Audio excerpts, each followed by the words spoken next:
Lancasam with Business Insurance Magazine. Some property casualty risk management experts are advising commercial insurance buyers to forge 5- and 10-year policies with their property casualty insurers to promote stronger partnerships with their insurers, as well as to maintain the smooth PC market of the past 7 to 8 years. Do you believe this idea will take hold for most policyholders, and if so, what would be the implications for policyholders' costs and insurers' underwriting results? The question is about partnerships between probably commercial policyholders and their insurers. And there are a lot of ways of doing that by various retrospective plans or adjustable rates of various sorts and self-insured retentions and that sort of thing. As a general matter, there are only 2 reasons for buying insurance. One is to protect yourself against a loss that you are unable or unwilling to bear yourself. And that is partly an objective decision, and it's partly subjective. For example, a manager that's terribly worried that his board of directors may second-guess him if he has an uninsured loss is going to buy a lot more protection probably than the company really needs, but he knows he's never going to have to go in front of his board of directors and say, we just had $1 million fire loss, and then the next question the director asks is, was it insured? And he doesn't want to answer no. So he may do something that's very unintelligent from the company's standpoint merely to protect his own position. But the reason for buying insurance is whether, and this is true of life insurance, it's true of property casualty, it's true of personal insurance, it's true of commercial insurance, is to protect against losses that you're unwilling or unable to bear yourself.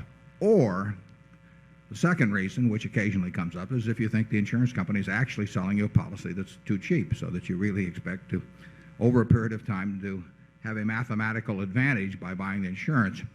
Well, we try to avoid selling the second kind and to concentrate on selling the first kind. And we think any company we sell insurance to, and of course much of the insurance we sell is to other insurance companies. I mean, we are a reinsurer in very large part. We are selling them insurance against a loss that they are either unable or unwilling to sustain.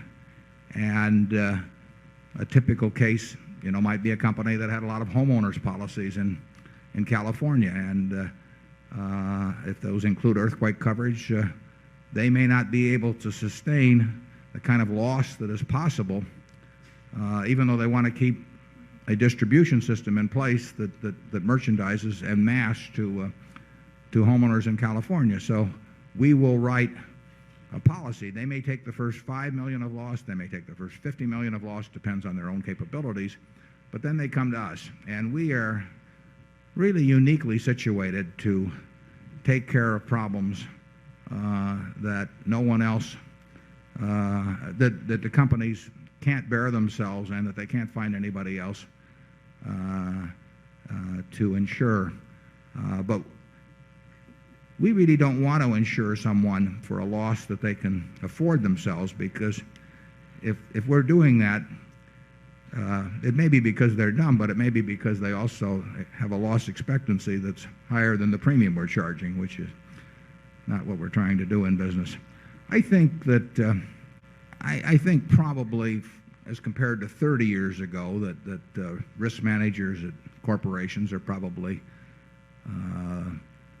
more intelligent about the way they buy their insurance than many years ago. I think it's become I think they're more sophisticated.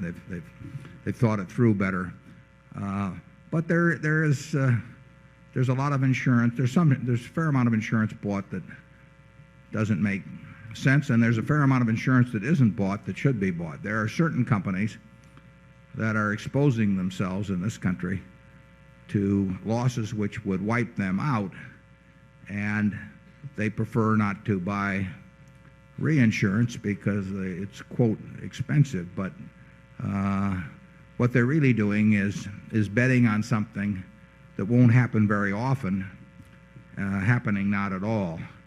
And if you take a a huge hurricane on Long Island or you take a major quake in California, there are a number of companies that have not positioned themselves to withstand those losses. And if you're a 63-year-old CEO and you figure I'm going to retire in a couple of years, the odds are pretty good that it won't happen on your watch, but it will happen on somebody's watch. And we try to sell reinsurance to those people, and usually we do, but sometimes we don't. Charlie?